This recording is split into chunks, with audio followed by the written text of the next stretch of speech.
Hello, collective. How are you doing? I hope you are doing well. I hope you are enjoying this last little bit of, May. But I hope more than that, you are enjoying this beautiful season, this beautiful springtime coming into summer. I hope that you are really taking some time to get some of those things that you wanted to do for a long time done. I tend to say, oh, I'd love to do this. Oh, I want to do that. And then it's like, oh, but I'll do it next year. I'll do it next week. I'll do it next whenever. And I never get around to doing it. So I miss out on all these great opportunities, waiting for the right time. And the right time is now. So I hope you have been taking advantage of that. I hope that you've been having a great time, and I am happy to see you back. I wanted to come on here and do a Gemini season video. This will be very similar to the Taurus video, kind of explaining Gemini, the air element, the planet associated with Gemini, the ruling planet of Mercury, and then going through some of the cards that are associated from the tarot. So, of course, this is Gemini, so we have got a lot of keywords coming up with thinking, communication, intellect, using logic, right? Gemini is very much an intellect, cerebral-based sign, very much about self-expression, right? So thinking, analyzing, researching information, and being able to and having the desire to integrate that into the larger picture, the larger scene of things, and then to also communicate that to others, right? Spreading information. The key word here is cross-pollinate, that you can see down there at the bottom. And that really speaks to the energy of Gemini to communicate with others, to integrate ideas from, many themes, many cultures, many backgrounds, many genres, see how they relate, see how they don't relate, find similarities, and spread that information, spread that knowledge around. Gemini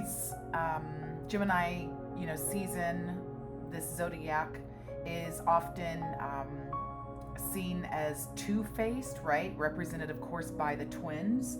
And as opposed to speaking to like a two-faced person, someone you can't trust, someone that does one thing and then does another thing behind your back, it speaks to this multiplicity, this dynamic energy that Gemini is represented by.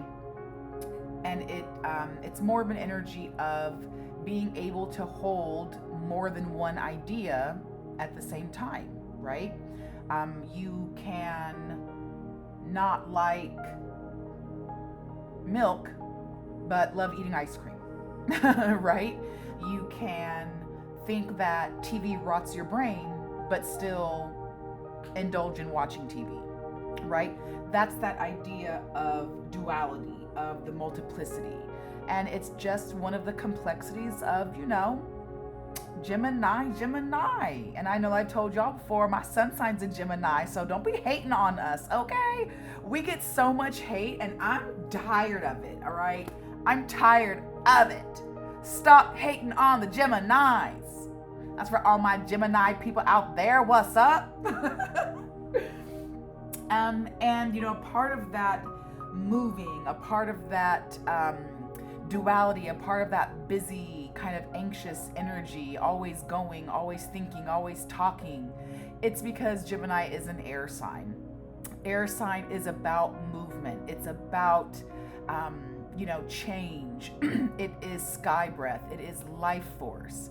It is communication, right? What I heard on the wind, a little bird told me, right? Those are all the kind of sayings that we use to talk about how we heard something, how we get communication. And it's simply because air is always on the move, right? It's spirit energy. Air is a masculine sign. it talks about logic, authority, power, maturity, judgment, right? Boundless energy. Those are the things that are associated with Gemini through its element as an air sign. And so as we kind of go through this message, you'll see more and more connections to that: ideas, cross-pollinations, intellect, words, movement, masculine energy, justice, etc., etc. Now, I want to move into the ruling planet for Gemini, which is Mercury. So Mercury, as a planet, is very close to the sun. You can find Mercury in either the zodiac sign right before the sun, one sign ahead of the sun, in the same sign as the sun, or one sign behind the sun. But those are the only 3 places it occupies. Because it's so close to the sun and it's such a fast planet, it's linked very closely and found, like I said, in one of those 3 zodiac signs. And so what you'll see with, again, that kind of fast movement, right, is flitting back and forth between ideas for Geminis, right? Quick with words, quick with thoughts, very witty, very glib communication. Being that Mercury is associated with Hermes, right? Mercury, Hermes, Greek, Roman. It is, again, about messages, about communication. Hermes is the divine messenger. He goes back and forth between the heavens, the earth, and the underworld to communicate whatever messages needed to be communicated. He is the divine messenger. He's a conduit of spirit. Has the ability to engage on the superconscious, the conscious, and the subconscious level. And that, again, speaks to this concept of intellect, wisdom, metaphysical knowledge, right? Boundless, unbridled knowledge of the cosmos. This is a mental switchboard, right? This is about being in your head. This is about thoughts. This is about crossing boundaries. So you'll see, as again we kind of go through this video, the connection between superconscious communicating with the divine, conscious communicating, thinking, behaving, acting on the earthly realm, and subconscious communicating with, being in connection to receiving messages from that lower, unnoticed, underworld part of our mind, our soul, our spirit. So we kind of did a general, review of Gemini, Air, and Mercury. So to kind of wrap that in together, we know that Gemini season occurs May 22nd through June 21st. And it is really the transition between spring and summer, right? It's the transition between Taurus and Cancer. It is the first air sign and the 3rd overall sign in the zodiac. Everybody knows that Gemini is represented by the twins. The constellation of Gemini is the famous Castor and Pollux. The planet being ruled by Mercury, Mercury, Gemini being ruled by the planet Mercury is therefore characteristically quick-witted, mental in orientation, with an emphasis on communication and spreading knowledge, while also holding the capacity for being very adaptive, right? That's that duality, that's that air element, able to be mutable, to shift, to change and switch at a moment's notice. Gemini, element air, It's mutable. Its mode is intellect and thought.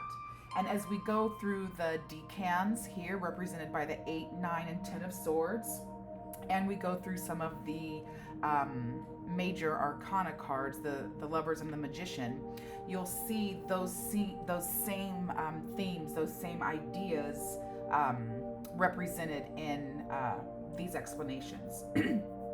So before we talk about the decans, let's talk a little bit about the energy of swords. Swords is, again, an air sign. The Ace of Swords itself is really representative of air. It is life force, spirit energy, right? It is boundless movement. It is crossing boundaries. It is truth, logic, head over heart. It is power and authority. The swords as a suit in tarot really represents a life lived very, very much fully, a full lived life, and the experiences associated with living that life, the knowledge and the wisdom accumulated from those experiences. And lastly, the ability of someone who has lived that life, experienced those adventures, accumulated that knowledge and wisdom to then go back out into the world and cross-pollinate, to speak, communicate, teach, and push that message all around the world, all around the cosmos, as air moves, as oxygen moves, as the wind blows, right? So when we talk about, as again, later on, as we talk about the 8, 9, 10 of swords as the decans, you'll see a repeated theme of intellect, right? Mental clarity. And that is really what the Ace of Swords represents. The Ace of Swords itself is really about pure intellect incarnate. It is mental clarity at the highest level. It is a very keen, very quick, very sharp mind. It is the ability to learn, the ability to integrate, to transmute information, to knowledge, to wisdom, into action and purpose. The Ace of Swords represents alpha, meaning dominant, but also alpha meaning first or principal. There's a lot of symbolism in the Ace of Swords, and I'm going to change that to this card just because it represents it much better. So you'll be able to see on this Ace of Swords cards, there is a cloud with a hand coming out of it. Now that cloud is represented as, right, like the heavens, divinity, and the hand coming out of that cloud is the hand of God. It is about divine power, right? Revelation from spirit, communicating, receiving messages from your higher power. The closed fist around the base of the sword is Caesar's thumb, right? The hand of God, also Caesar's thumb. And as you know, if you watched Gladiator or know anything about, Roman history, Caesar, the ruler at the time, would give his approval or his disapproval. And in this card, you see the fist, but you do not see the thumb. You don't know if it's poked up or not, right? Well, that is representative of you as an individual, right?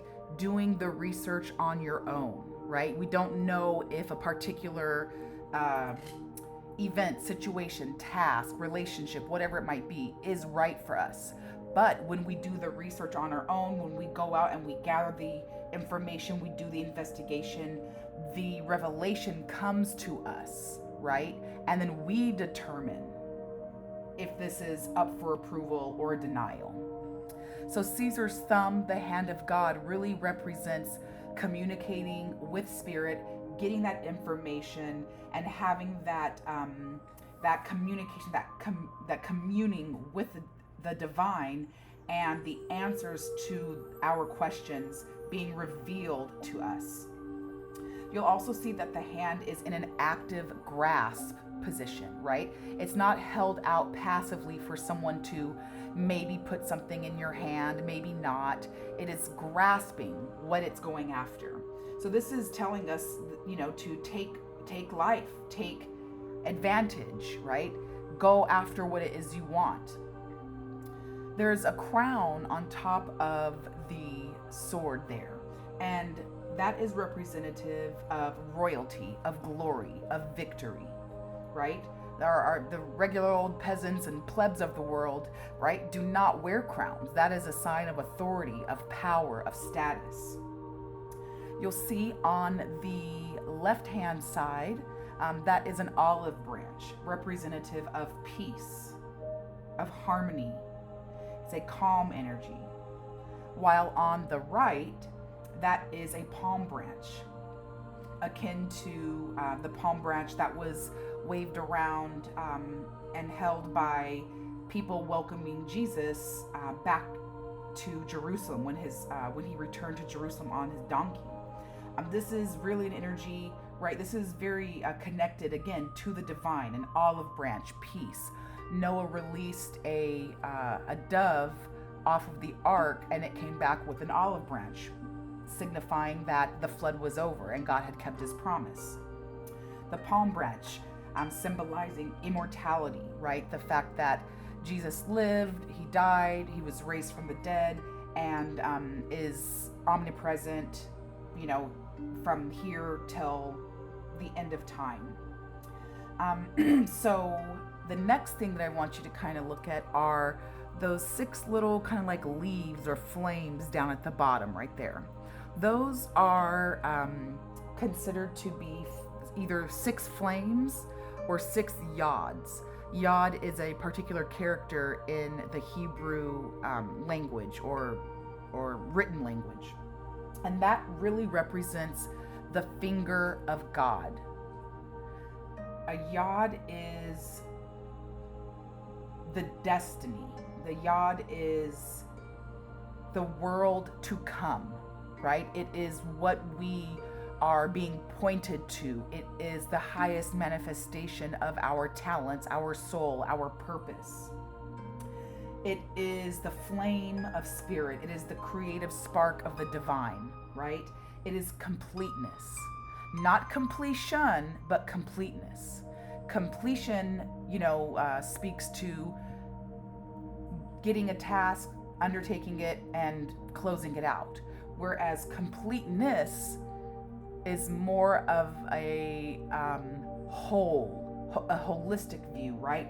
From the beginning to the end, an understanding of the parts and the whole, right? So this is really about completeness. When you put all of these together, again, you can really see how this connects back to Gemini being about being a masculine energy, being about pure intellect, knowledge, communication, the connection to the divine. And I think also, again, as we go through the decans, you'll hear that message replicated over and over and over again. So now that we've sort of spoken on the overall idea of Gemini, Mercury, air, and we've done an introduction to air, swords, the symbolism of swords, we can move on to the decans. That's the best part. So now the decans represent the 3 sections of Gemini, sort of split, right? Gemini occurring between May 22nd and June 21st, the decans are split up.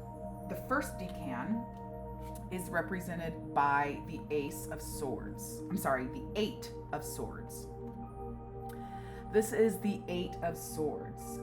This decan is from May 25th to June 2nd. The central image of this decan is freedom. Now that may sound and look contradictory when we talk about freedom and this lady is bound, but as we explain more and get into these details, you'll understand the relationship. So the central image of that first decan Again, May 25 to June 2nd is freedom, independence, rebelliousness, opposition to injustice, tyranny, oppression.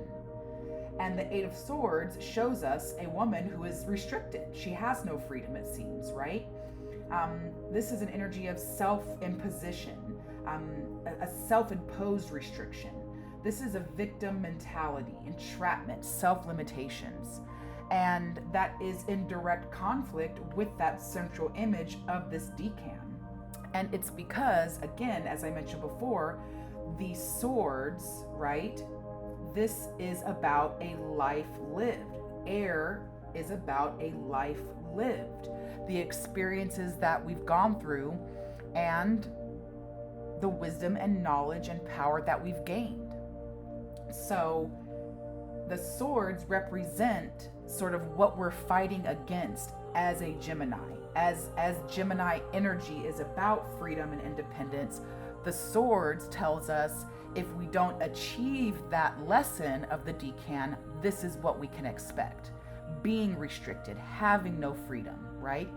And we talk about self-limitation because on the back of this card, you can see that her ropes are loose enough where she could shake out of them.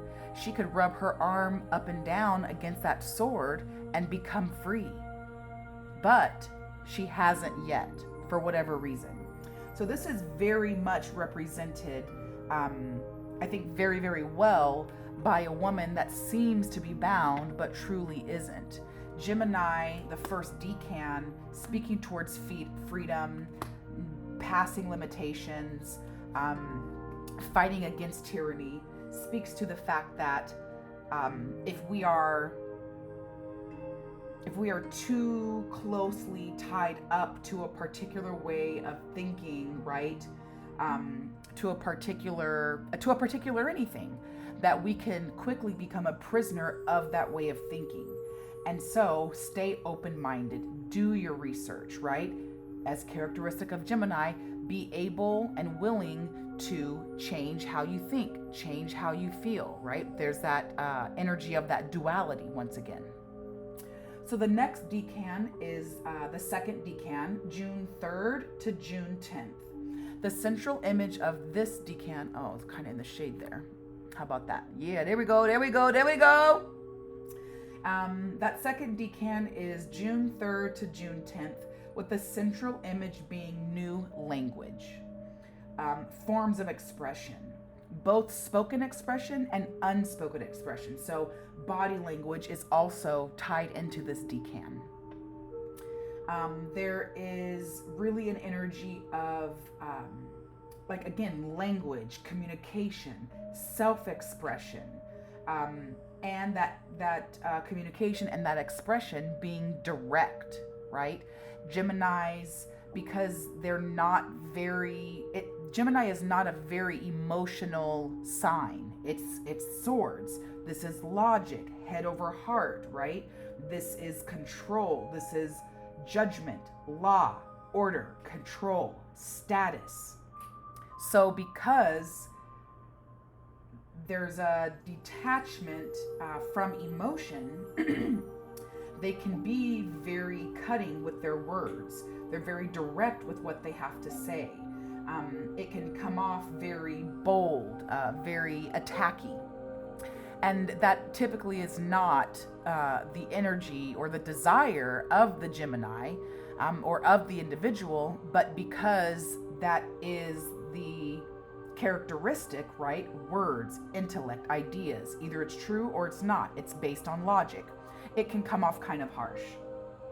Now, the Nine of Swords here, as representative of the second decan, is an energy of unexpressed trauma, right? Of anxiety, worry, of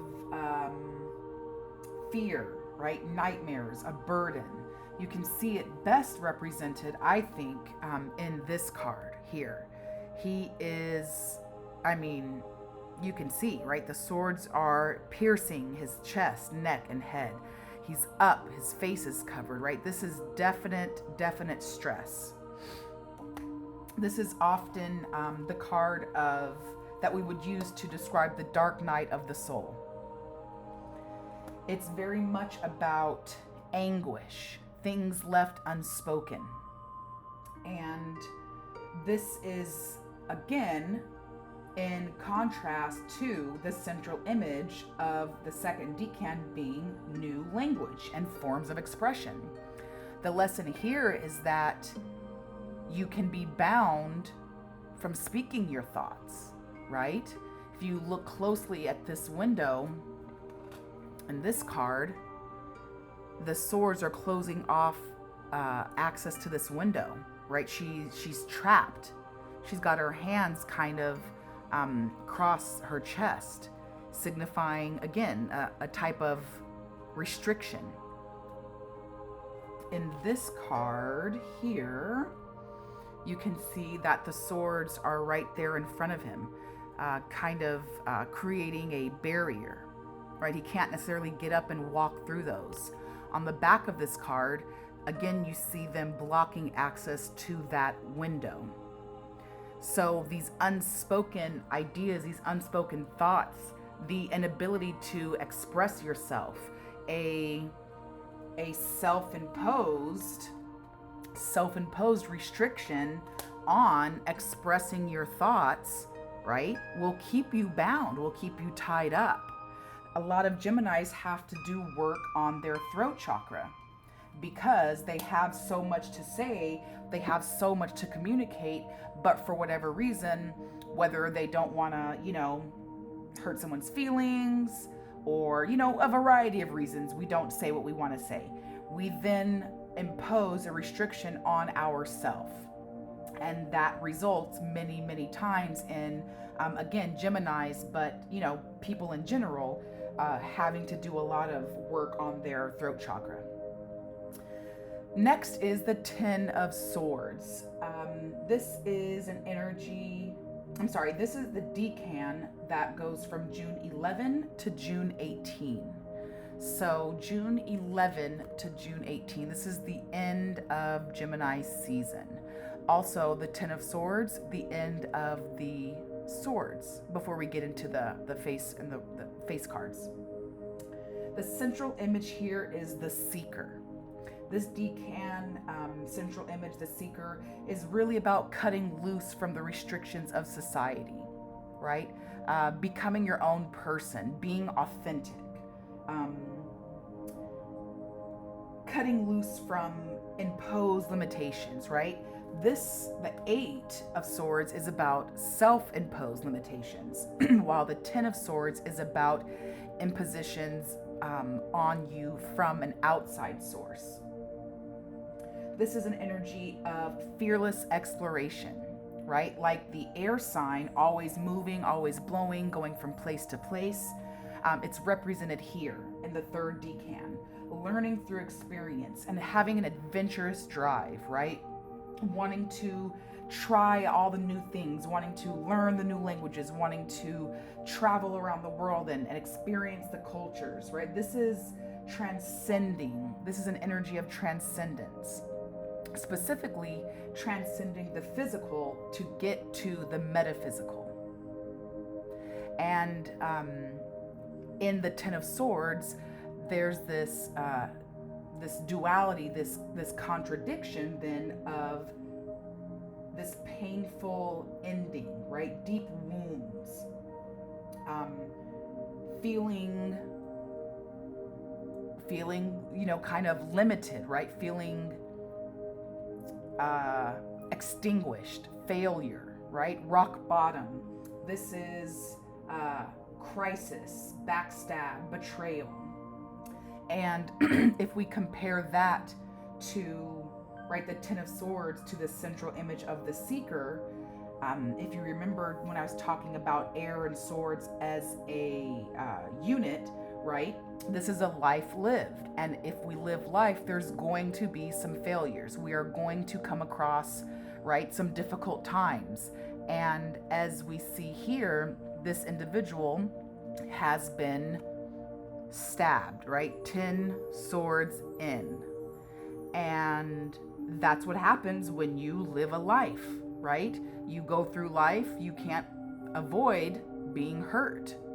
And what I found interesting here was the fact that the Ten of Swords, if you look closely, of course, this man is expired, right? Totally expired, 10 swords in his back, over, done.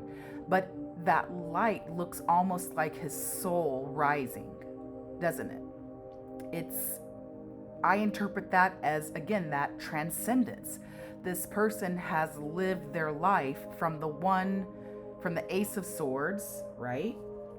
From the Ace of Swords all the way to the 2, 3, 4, 5, 6, 7, 8, 9, and now he's at the 10, where it's completely done. He's lived his life and he's transcending and moving from the physical realm to the heavenly realm. I think what you can definitely kind of see is this transition, right, between the 8, 9, and 10, where, let's see if I can get this perfect. Yeah, where, no, not perfect. There we go. Where the 8, 9, and 10 are, you can see that stage, right? The freedom, the independence that we go after, kind of limited in the 8 of Swords when we allow ourselves to impose limits on ourselves.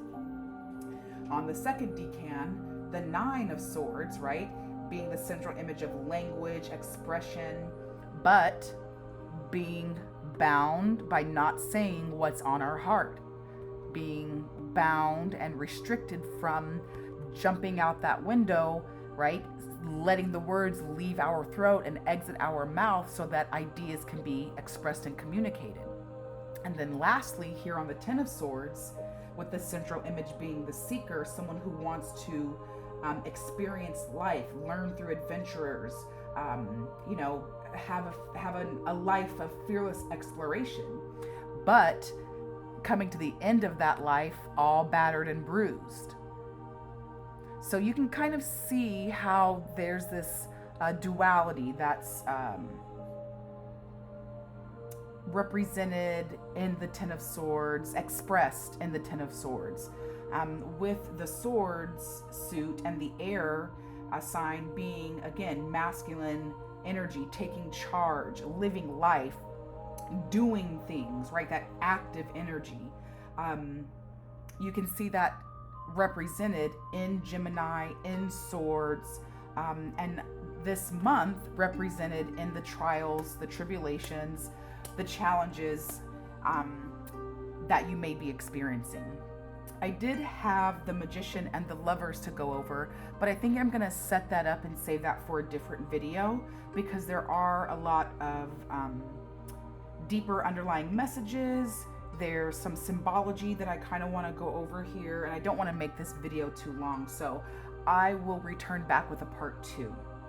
But I hope that this has given you a good idea on, Gemini, the air, and Mercury, the details of these 3 parts of the season. This is going to be a time where, thinking, analyzing your next step, the things that you've been doing, it's going to be very important. So take time out to, take care of your needs and get business done, and things like that. But also take some time out to meditate, right? Take some time out to listen to the divine, commune with spirit. Start to, as we move into Gemini season, start to really listen to your inner voice. Your soul is always speaking to you. So listen up this season. It's going to be a lot of good information coming to you. I hope that this has been helpful. I hope this has given you some guidance and some insight, taking you down the path that you need to go down and, leading you toward your North Node. Make sure to check out my Instagram, Satya, Drashta, Esoterica. I put out, information about this. I put little videos, funny posts. That's where I like to connect with people. And stop by my Etsy channel. I've got a couple new type of readings up. I'm hoping that we'll get some good feedback from that. But I appreciate you guys. I hope you are off to a wonderful Gemini season, because Geminis are the bomb.com, baby. Happy birthday to all my Geminis out there. I'm wishing you guys peace, love, and blessings, collective. I'll catch you guys on the next one. Bye.